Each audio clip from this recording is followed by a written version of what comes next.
Hello everyone, welcome to crazy GK trick.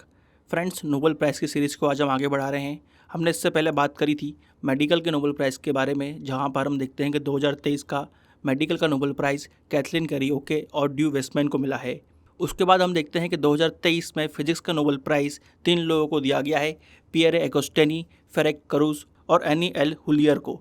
इसके बाद हम देखते हैं केमिस्ट्री का नोबेल प्राइज़ भी 3 लोगों को दिया गया है, जहाँ पर मुंजी जी बवंडी, लुइस ई ब्रूस और अलेक्सी आई एक्मोफ को केमिस्ट्री का नोबेल प्राइज़ दिया गया है। हमने फ्रेंड्स इन वीडियोज़ में ये भी देखा कि किस डिस्कवरी के लिए इनको ये नोबेल प्राइज़ दिया गया है और उस डिस्कवरी का क्या महत्व था। आज हम फ्रेंड्स बात करेंगे लिटरेचर के नोबेल प्राइज़ के बारे में, यानी कि साहित्य के नोबेल प्राइज़ के बारे में। ये इस साल दिया गया है जॉन फैसे को। उनको ये नोबेल प्राइज़ उनके इनोवेटिव प्लेस और प्रोज के लिए दिया गया है। उनका जो लिटरेचर है, उनका जो साहित्य है, वो बेसिकली ऐसी बातों को उठाता है जिनको समाज आमतौर पर कहता नहीं है, या फिर ऐसी बातें जो कहने योग्य नहीं होती। तो वो अपने प्ले के ज़रिए से, अपने साहित्य के ज़रिए से ऐसी बातों को उठाते हैं जिन बातों को हम देखते हैं कि समाज में आसानी से उठाया नहीं जाता है, उनके बारे में ज़्यादा डिस्कस नहीं किया जाता है। जॉन ओलोफ फॉसे एक नॉर्वेजियन ऑथर हैं और ड्रामासिस्ट हैं। इनका जन्म 29 सितंबर 1959 में हुआ था। इससे पहले हम देखते हैं कि उनको 2015 में नॉर्डिक काउंसिल्स लिटरेचर प्राइज़ से सम्मानित किया गया था। उनको वो प्राइज़ हम देखते हैं कि ट्रायोलॉजी के लिए मिला था। यहाँ पर वो 3 किताबें हैं, वेकफुलनेस, ओलिव्स ड्रीम और वेरीनेस। यहाँ पर ये नॉर्वेजियन राइटर हैं और ये नॉर्वेजियन भाषा में ही लिखते हैं। इस पॉइंट को भी नोट करिएगा। फ्रेंड्स, जब भी किसी को साहित्य का या लिटरेचर का नोबेल प्राइज़ दिया जाता है तो उनको ओवरऑल जितना भी उनका लाइफ टाइम में लिटरेचर रहा है, साहित्य रहा है, उन्होंने अपने कार्यकाल में जितनी भी रचनाएं लिखी हैं या फिर बनाई हैं, उनको मिलाकर यहाँ पर नोबेल दिया जाता है। यहाँ पर किसी पर्टिकुलर बुक या रचना के लिए नोबेल नहीं दिया जाता। इस पॉइंट को नोट करिएगा। तो फ्रेंड्स, 2023 का लिटरेचर का नोबेल प्राइज़ मिला है जॉन फॉसे को। इस पॉइंट को याद रखिएगा।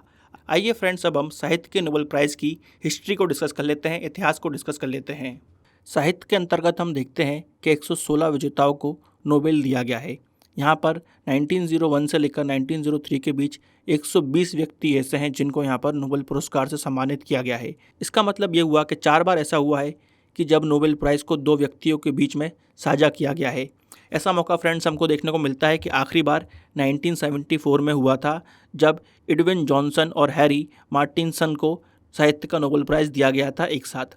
फ्रेंड्स, यहाँ पर हम देखते हैं कि अब तक 17 महिलाओं को नोबेल प्राइज़ से सम्मानित किया गया है। 1909 में सल्मा लेगलॉफ सबसे पहली महिला बनती हैं जिनको साहित्य का नोबेल प्राइज़ दिया गया था। और यहाँ पर फ्रेंड्स 2022 में हम देखते हैं कि एनी अर्नोक्स को साहित्य का नोबेल प्राइज़ दिया गया था। आइए अब देखते हैं कि सबसे कम उम्र में किसको साहित्य का नोबेल पुरस्कार मिला था। तो फ्रेंड्स, रुडयार्ड किपलिंग को 1907 में 41 की उम्र में साहित्य का नोबेल पुरस्कार दिया गया था। इनकी प्रसिद्ध रचना है द जंगल बुक, जिसके बारे में आप सभी जानते होंगे। आइए अब बात करते हैं कि सबसे उम्रदराज व्यक्ति कौन है जिनको साहित्य का नोबेल पुरस्कार मिला है। तो फ्रेंड्स, यहाँ पर डोरिस लेसिंग को 2007 में 88 वर्ष की आयु में नोबेल पुरस्कार से सम्मानित किया गया था। आइए अब देखते हैं कि 2022 में किसको साहित्य के नोबेल पुरस्कार से सम्मानित किया गया था। तो फ्रेंड्स, 2022 में एनी अर्नोक्स को साहित्य का नोबेल पुरस्कार मिला था। इस पॉइंट को भी नोट करिएगा।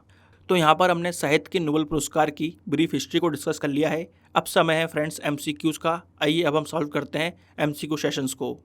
पहला क्वेश्चन है, अब तक कितनी महिलाओं को साहित्य में नोबेल पुरस्कार मिल चुका है। तो फ्रेंड्स, अब तक हम देखते हैं कि 17 महिलाओं को साहित्य का नोबेल पुरस्कार मिल चुका है। एनी अर्नोक्स, जिनको 2022 में नोबेल पुरस्कार मिला था, वो 17वीं महिला थी जिनको साहित्य का नोबेल पुरस्कार मिला था। इस पॉइंट को भी नोट करिएगा। अगला क्वेश्चन है, निम्नलिखित में से कौन साहित्य के नोबेल पुरस्कार को अस्वीकार कर चुका है। तो फ्रेंड्स, यहाँ पर सही आंसर हो जाएगा बोरिस पेस्नर। इन्होंने 1958 में साहित्य के नोबेल पुरस्कार को अस्वीकार कर दिया था। इसके अलावा हम देखते हैं कि जीन पॉल सटायर ने भी 1964 में साहित्य के नोबेल पुरस्कार को रिजेक्ट कर दिया था, अस्वीकार कर दिया था।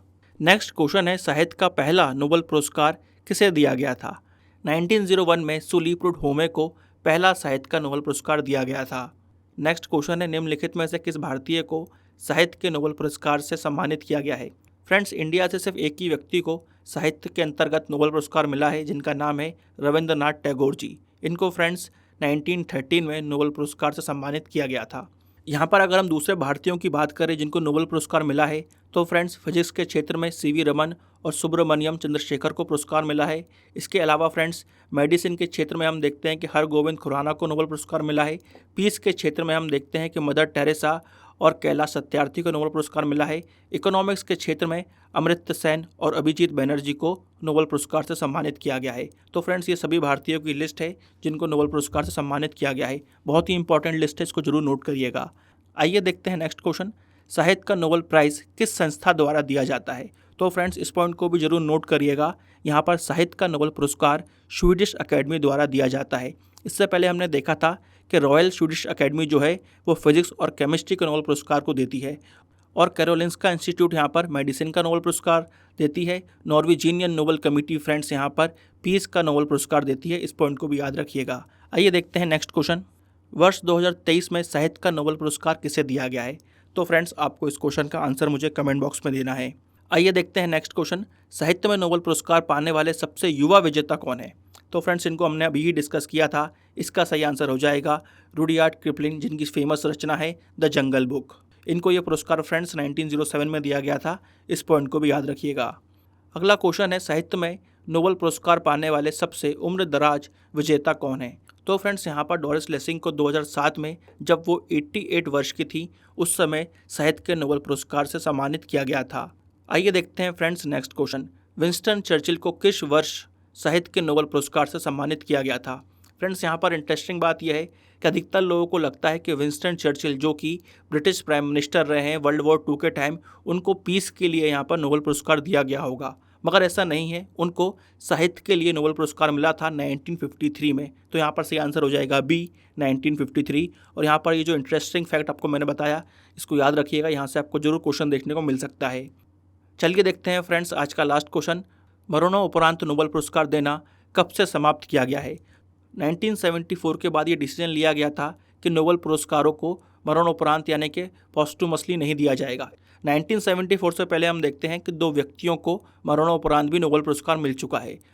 यहाँ पर कौन है वो 2 व्यक्ति जिनको मरणोपरांत नोबेल पुरस्कार मिला है, इसका आंसर आपको मुझे कमेंट बॉक्स में देना है। नहीं तो फ्रेंड्स इसका आंसर आपको मैं नेक्स्ट वीडियो यानी कि कल के वीडियो में जब शांति के नोबेल पुरस्कार को डिस्कस किया जाएगा तब दूंगा। तो फ्रेंड्स यहाँ पर हमने MCQ सेशन को भी सॉल्व कर लिया है और साहित्य के नोबेल पुरस्कार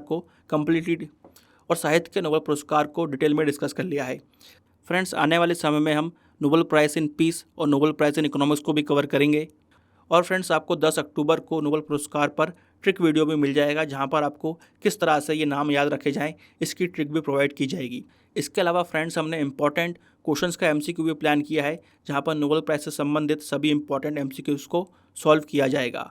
तो फ्रेंड्स यहाँ पर हमने डिस्कस कर लिया है साहित्य के नोबेल पुरस्कार को। आई होप आपको ये वीडियो इन्फॉर्मेटिव लगा होगा। ऐसे ही और वीडियोस देखने के लिए फ्रेंड्स इस वीडियो को लाइक और शेयर करना ना भूलें। मिलेंगे फ्रेंड्स नेक्स्ट वीडियो में, जब तक के लिए bye bye and take care.